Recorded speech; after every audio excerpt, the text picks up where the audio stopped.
जय श्री कृष्ण मित्रों, हूँ छू Chiragi Patel. We are crazy channel में तमारू स्वागत करूँ छूँ। आज आपणे एकदम बहार मार्केट में जेवी छूटी छूटी सेव खमणी मळे छे तेवी ज आपणे घरे बनावीशुं अने ए पण एकदम इन्स्टंट बनावीशुं। तमारुं जे बेटर छे ए एक ज मिनिट में रेडी थई जशे। ए टाइपे आपणे मापसर सेव खमणीनी रेसिपी जोशुं। पण आपणे विडियो स्टार्ट करीए पहला हूँ तमारा बधानो धन्यवाद करवा मांगू छूँ, केम के तमे आगळना विडियो में बहुत सरस एवी कमेंट करी थी अने बहुत सरस एवी लाइको आपी हती अने ते रिस्पोन्स जोईने मने बहुत खुशी थई अने आगळ पण आशा राखुं छूं के तमे एवो ज रिस्पोन्स आगळना विडियो में पण आपता रहो अने सारी सारी कमेंटो करता रहो अने विडियोने बने एटलो लाइक अने शेर करता रहो अपना मित्रों साथे। तमारी मोटिवेशनल कमेंट जोईने अमने पण मोटिवेशनल मळे छे आगळ तमारा माटे कंईक नवुं करीए। तो आवी ज कमेंट करता रहो अने आवो ज विडियोने प्यार देता रहो अने वी आर क्रेजी चेनलने सब्सक्राइब जरूर करी देजो। तो चलो आपणे एकदम आवी छूटी छूटी बार मार्केट में मळे एवी सेव खमणी बनाववानुं स्टार्ट करी दईए। तो जो अत्यारे स्क्रीन पर तमने देखाई रही हशे केटली सरस मजानी लागी रही छे। जोता ज मोढामां पाणी आवी जाय एवी आ सेव खमणी छे। तमने पण मोढामां पाणी आवी गयुं हशे। तो चलो सेव खमणी बनाववानुं स्टार्ट करीए। तो एना माटे आपणे अहींया चणानी दाळ लई लीधेली छे। तमने कोईपण करियाणाना दुकान पर आसानीथी मळी रहेशे अने एनुं माप पण जो स्क्रीन पर तमने देखाई रह्युं हशे के आ रीतना मैं माप लीधेलुं छे अने आ तमे बनावशो एटले 3 થી 4 व्यक्तिने तमे आसानीथी सर्व करी शकशो। तो जो ए जे चणानी दाळ हती एने आपणे पलाળી લીધેલી છે 3-4 કલાક માટે અને જો પલળીને એ આ સિચ્યુએશનમાં આવી ગઈ છે એને હાથથી આમ તોડીએ તો એના બે ભાગ થઈ જાય છે। આ દાળ આપણી સેવ ખમણી બનાવવા માટે બિલકુલ તૈયાર છે। હવે આની અંદરનું પાણી નિતારી લઈશું। તો પાણી નિતારવા માટે આપણે એક ઢાંકણ ઢાંકશું આ રીતના અને પછી એને સહેજ જગ્યા રાખીશું અને આ રીતના પાણી નિતારી લઈશું એટલે આસાનીથી તમારું પાણી બધું જ નીતરી જશે। તમારું બિલકુલ પણ પાણી નહીં રહે અંદર અને ચણાની દાળ બહાર ઢોળાઈ પણ નહીં જાય। તો જો બધું જ પાણી નીકળી ગયું છે આપણું। હવે આને આપણે પીસવાનું છે। पीसवानी साथे आपणे बीजुं शुं जोशे ए जोई लीए। तो एना माटे आदुनो टुकड़ो लीधेलो छे, साथे 3-4 लीला मरचा लीधेला छे, हळदर पाउडर लीधेलुं छे, मीठुं लीधेलुं छे, साथे લીંબુના फूल लीधेला छे अने खांड लीधेली छे अने साथे ज आपणे पाणीनी जरूर पड़शे अने पाणीनुं माप पण आपणे मापीने ज लीधेलुं छे। 1/4 कप जेटલું आपणे पाणीनी जरूर पड़शे। હવે આ બધી જ વસ્તુ લઈ લેવાની છે અને આપણું બેટર બનાવી લેવાનું છે। બેટર તમારું જો આ રીતને બનાવશો એટલે એક જ મિનિટમાં તમારું બેટર સેવ ખમણી માટે તૈયાર થઈ જશે। તો સૌથી પહેલાં એક મિક્સચર જાર લઈ એમાં ચણાની દાળ ઉમેરી દઈશું બધી જ। એ ઉમેરાઈ જાય પછી આપણે જે લીલા મરચાં લીધેલા છે તીખા એ આમાં એડ કરી દઈશું। અત્યારે મેં 2 મોટા તીખા મરચાં લીધેલા છે, તમે તમારી તીખાશ પ્રમાણે એડ કરી શકો છો। સાથે જ મેં આદુનો ટુકડો લીધેલો છે અને સાથે જ ખાંડ પણ લઈ લીધેલી છે આ બધા જ ટેસ્ટને બેલેન્સ કરવા માટે। તેની જ સાથે આપણે મીઠું લઈ લઈશું। મીઠું તમારા સ્વાદ અનુસાર તમારે ઉમેરવાનું છે। ખાંડ મેં 2 મોટી ટેબલ સ્પૂન જેટલી ઉમેરેલી છે અને સાથે જ આપણે ચપટી હળદર પાવડર ઉમેરીશું। અત્યારે હળદર પાવડર તમે ઉમેરશો તો તમારું બેટર એકદમ સરસ અને એનો કલર પણ બહુ જ સરસ આવશે। અંદર તમારું બેટર બની ગયા પછી તમે ઉમેરશો ને તો તમારે એમાં રેડ કલરના જે ડોટ ડોટ પડી જાય એવા ખમણ ઉપર પડી જશે। એટલે તમારે અત્યારે તમારું બેટરમાં તમારે હળદર પાવડર ઉમેરી દેવાનો છે। સાથે જ લીંબુના ફૂલ અને પાણી ઉમેરી એને પીસી લેવાનું છે આ રીતના। આમાં તમારે વધારે પાણી નથી ઉમેરવાનું અને આને એકદમ દળદળું પીસવાનું છે, એકદમ ઝીણું નથી પીસવાનું। એટલે આમાં પાણીનું પ્રમાણ તમારે ઓછું રાખવાનું છે। તો જો આ રીતના પીસાઈ જાય પછી એને આપણે 2 મિનિટ સુધી ચમચીના મદદથી આ રીતના હલાવી લઈશું એટલે એમાં મસ્ત મજાના હવાના કણ ભરાઈ જશે। એને એ પ્રોસેસ કરવી બહુ જ જરૂરી છે। જ્યારે તમારું ખીરું દળાઈ જાય પછી અને એને ઢાંકીને આપણે 15 થી 20 મિનિટ સુધી રહેવા દઈશું। તમે જો આ રીતના નાની નાની વસ્તુઓનું ધ્યાન રાખશો તો તમારી સેવ ખમણી પણ બિલકુલ માર્કેટ જેવી છૂટી છૂટી બનશે। તો જો હવે આપણે 20 મિનિટ જેવું થઈ ગયું છે અને આપણે ખીરાનો સરસ મજાનો રેસ્ટ આપી દીધો છે આપણા બેટરને અને હવે આપણું આ બેટર સારી રીતે રેસ્ટ થઈ ગયા બાદ એની કન્સિસ્ટન્સી આ રીતના આવી ગઈ છે અને આ સેવ ખમણી બનાવવા માટે બિલકુલ તૈયાર છે। તમારી પણ ખીરું એટલે કે બેટર આ રીતના ચમચામાંથી પડે એવું હોવું જોઈએ।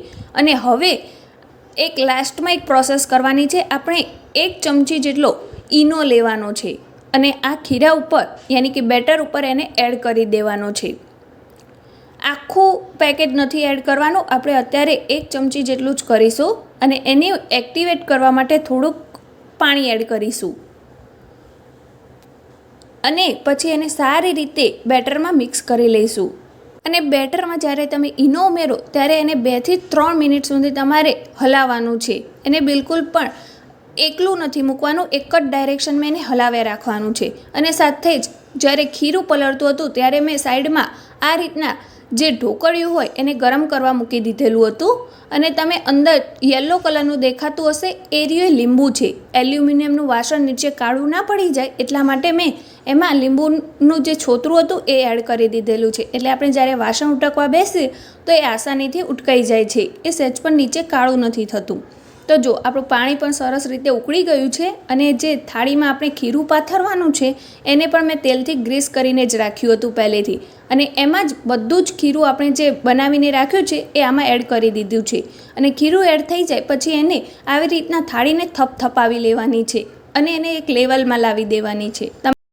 આ રીતને એને થપથપાવશો એટલે આસાનીથી પ્રસરી જશે અને એક સરસ મજાનું લેવલ થઈ જશે. તો જુઓ, આપણે જે ઢોકળિયું ગરમ કરવા મૂક્યું હતું તેમાં થાળી કરવા મૂકી દીધેલી છે અને આપણી ગેસની ફ્લેમ એકદમ મીડિયમ રાખી છે. અને સાથે જ હવે આપણે આને 20 થી 25 મિનિટ સુધી થવા દઈશું મીડિયમ ગેસ ઉપર. આપણી આ થાળી રેડી થાય ત્યાં સુધી એની સાથે સેવ ખમણી સાથે ખવાતી લીલી ચટણી તૈયાર કરી લઈશું. તો એ લીલી ચટણી બનાવવા માટે અહીંયા મેં લીલી કોથમીર લઈ લીધેલી છે, એકદમ ફ્રેશ છે અને આને ધોઈને સાફ કરીને લીધેલી છે. અને એને ડાળી સાથે જ લીધેલી છે, જે પતલી ડાળીઓ હોય એ બધી જ લઈ લીધેલી છે. સાથે જ આમાં આપણે અડધો આદુનો ટુકડો એડ કર્યો છે. સાથે જ એક લીલું મરચું એડ કર્યું છે તીખાસ માટે, તમે તમારા તીખાસ પ્રમાણે એડ કરી શકો છો. સાથે જ 1 ચમચી જેટલું જીરું ઉમેર્યું છે અને સાથે જ ચપટી કેવું લાલ મરચું પાવડર ઉમેર્યું છે. જો તમારે સ્કીપ કરવું હોય તો પણ કરી શકો છો. સાથે જ સ્વાદ અનુસાર તમારે મીઠું ઉમેરવાનું છે એમાં. અને આ બધું જ ઉમેરાઈ જાય ત્યારબાદ આપણે એમાં ખાંડ ઉમેરીશું આ બધા ટેસ્ટને બેલેન્સ કરવા માટે. 1 ચમચી જેટલી મેં ખાંડ ઉમેરી છે. સાથે જ આપણે હવે આને એકદમ ખાટો મીઠો ટેસ્ટ આપવા માટે આપણે લીંબુનો રસ ઉમેરીશું. અડધા લીંબુનો રસ મેં ઉમેરેલો છે આમાં. હવે આપણે આમાં ફ્રીજનું એકદમ ઠંડુ પાણી ઉમેરીશું. જો ઠંડુ પાણી ના હોય તો તમે બરફ પણ ઉમેરી શકો છો. તમે ઠંડુ પાણી ઉમેરશો તો તમારી ચટણી એકદમ ગ્રીન બનશે. તો હવે આપણી ચટણી જે પીસાઈ ગઈ છે એને આપણે સાઈડમાં મૂકી દઈએ છીએ અને પાછા થાળી બાજુ આવી જશું, જે આપણી થાળી ચડવા માટે મૂકી હતી તે બાજુ. તો જોઈએ તો આપણી થાળી સરસ મજાની તૈયાર થઈ ગઈ છે. અંદરનું ઢોકળું એકદમ ચડી ગયું છે અને હવે આપણી ગેસની ફ્લેમ છે એ બંધ કરી દઈશું. અને આપણું ઢોકળું ચડી ગયું છે એ આપણે આ રીતના સ્ક્રીન પર બતાવ્યા પ્રમાણે ચપ્પાના મદદથી ચેક કરવાનું છે. તમારું ચપ્પુ એકદમ સાફ બહાર આવે તો સમજી જવું કે તમારું ઢોકળું ચડીને તૈયાર થઈ ગયું છે.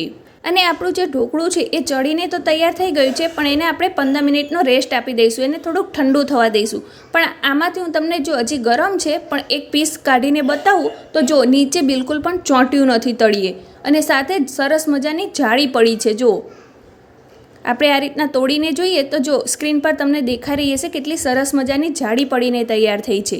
હવે આપણે જે આ ઢોકળું તોડીને રાખ્યું છે એને આપણે જે લીલી ચટણી બનાવીને રાખી છે એમાં એડ કરી દઈશું અને આ થાળીને આપણે અત્યારે સાઈડમાં મૂકી દઈશું, થોડીક વાર ઠંડુ થવા દઈશું.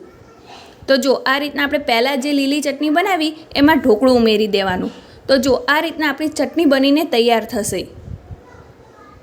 જે બહાર માર્કેટમાં મળતી હોય છે લીલી ચટણી એ આ જ રીતે બનતી હોય છે અને આ જ સેવ ખમણીમાં ખવાતી હોય છે. તો જો અત્યારે આપણે લીલી ચટણીની સાઈડમાં મૂકી દીધી છે અને આપણી થાળી ઠંડી થઈ ગઈ છે. તો હવે આપણે એને ચપ્પાના મદદથી આ રીતના પહેલાં કિનારીથી અલગ કરીશું અને પછી આ રીતના એક થાળી લઈને એને આ રીતના ડિમોલ્ડ કરી લઈશું. તો હવે તમે જોઈ શકો છો સ્ક્રીન પર આપણો કેટલી સરસ મજાની આખો રોટલો બનીને તૈયાર થઈ ગયો છે અને સરસ મજાની જાળી પણ પડી છે આપણા ઢોકળામાં. અને જે થાળીમાં આપણે બનાવ્યું અહીંયા સહેજ પણ ચોંટી પણ નથી. તો જો આ આપણી ખમણી બનાવવા માટે બિલકુલ તૈયાર છે. આને તમારે ખમણીની મદદથી ખમણવાની પણ જરૂર નહીં પડે. આ જે પરફેક્ટ માપથી આપણે બનાવ્યું છે એટલે હાથથી જ આ રીતના ભૂકો કરશો તો પણ સરસ મજાની છૂટી છૂટી જ સેવ ખમણી તૈયાર થશે. જો બિલકુલ પણ ચીકણી નથી થઈ, એકદમ છૂટી છૂટી થઈ છે. હવે આનો સરસ મજાનો તડકો કરી લઈશું. તો એના માટે ગેસની ફ્લેમ ઓન કરીશું અને મીડિયમ ગેસ કરી લઈશું અને એની ઉપર જાડા તળિયાવાળું એક વાસણ મૂકી દઈશું. અને સાથે જ એમાં આપણે 3 મોટી ચમચી જેટલું તેલ ઉમેરીશું. તો જો આ રીતના આપણે 3 મોટી ચમચી જેટલું તેલ લઈ લીધેલું છે. એને ગરમ થવા દઈશું. અને આ ગરમ થઈ જાય એટલે આપણે એમાં રાઈ ઉમેરીશું. આપણે રાઈ અત્યારે 1 મોટી ચમચી જેટલી ઉમેરી છે. અને આપણી રાઈ તતડી જાય ત્યારબાદ આ રીતના આપણે હિંગ ઉમેરવાની છે. આમાં હિંગની ફ્લેવર બહુ જ સરસ આવે છે. સાથે જ આપણે મીઠા લીમડાના પાન અને લાંબા સુધારેલા મરચાં ઉમેરી દીધા છે, લીલા મરચાં. જો તમારે ઝીણા સુધારવા હોય તો પણ સુધારી શકો છો. સાથે જ આપણે 1 અડધી ચમચી જેટલું મીઠું ઉમેર્યું છે. મીઠું તમારા સ્વાદ અનુસાર પણ તમે ઉમેરી શકો છો. અને હવે આપણે 1 કપ જેટલું પાણી ઉમેરીશું. અને હવે આપણે 1 કપ પાણી ઉમેરાઈ જાય ત્યારબાદ એને સારી રીતે આ બધી વસ્તુને આપણે મિક્સ કરી લઈશું, ઉપરથી નીચે કરી. અને આ રીતના એક ઉભરો આવો દેવાનો છે. અને આપણો જે ગેસની ફ્લેમ છે એકદમ મીડિયમ કરી દેવાની છે. અને જો આ રીતના આપણું પાણી ઉકળવા લાગે એટલે લાસ્ટમાં આપણે ખાંડ ઉમેરીશું.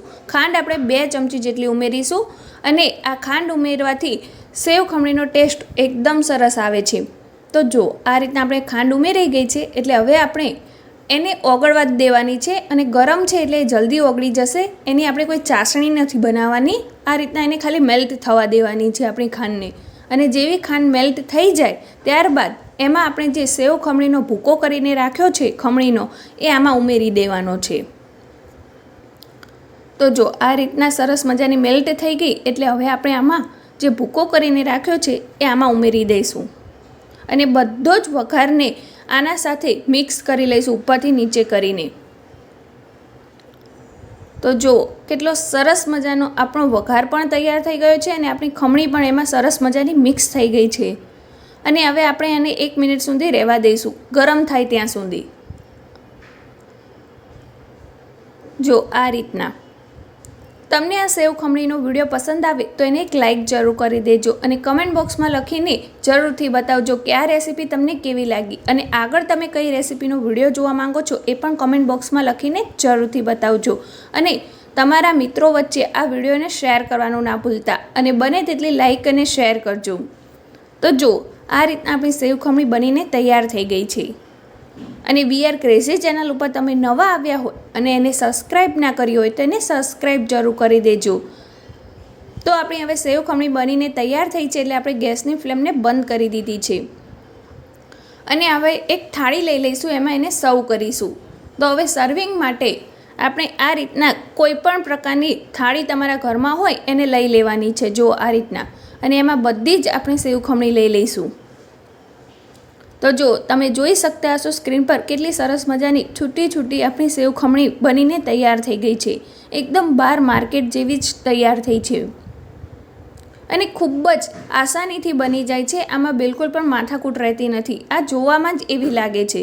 સાથે જ આમાં થોડા કોથમીરના પાન ઉમેરી દઈશું આપણે, ઝીણા સુધારેલા. અને સાથે જ ગાર્નિશિંગ માટે આપણે અહીંયા ઝીણી સેવ લીધેલી છે, એને આમાં ઉમેરી દઈશું. અને આ બધી જ વસ્તુ તમારા સ્વાદ અનુસાર તમારે ઉમેરવાની હોય છે. કોઈને સેવ વધારે ભાવતી હોય, ઓછી ભાવતી હોય, એ પ્રમાણે તમે ઉમેરી શકો છો. સાથે જ આપણે દાડમના દાણાથી એને ગાર્નિશિંગ કરી લઈશું. અને થોડીક આપણી જે ચટણી બનાવી હતી તે આની ઉપર મૂકી દઈશું વચ્ચે. અને આ રીતના ગ્રીન ચટણીને આપણે મૂકી દીધા પછી થોડીક કોથમીરના પાન ઉપરથી સર્વ કરીશું, ગાર્નિશિંગ કરીશું. જોતાં જ મોઢામાં પાણી આવી જાય એવી જ બહાર માર્કેટ જેવી સેવ ખમણી બનીને આપણી રેડી થઈ ગઈ છે. તો તમે પણ એકવાર આ ટ્રીકથી બનાવીને જરૂરથી ટ્રાય કરજો. અને પછી મને કહેજો કે તમારી સેવ ખમણી કેવી બની. તો ચલો હવે આપણે મળીએ એક નવા જ વિડીયો સાથે. ત્યાં સુધી બાય બાય, ટેક કેર, જય શ્રી કૃષ્ણ.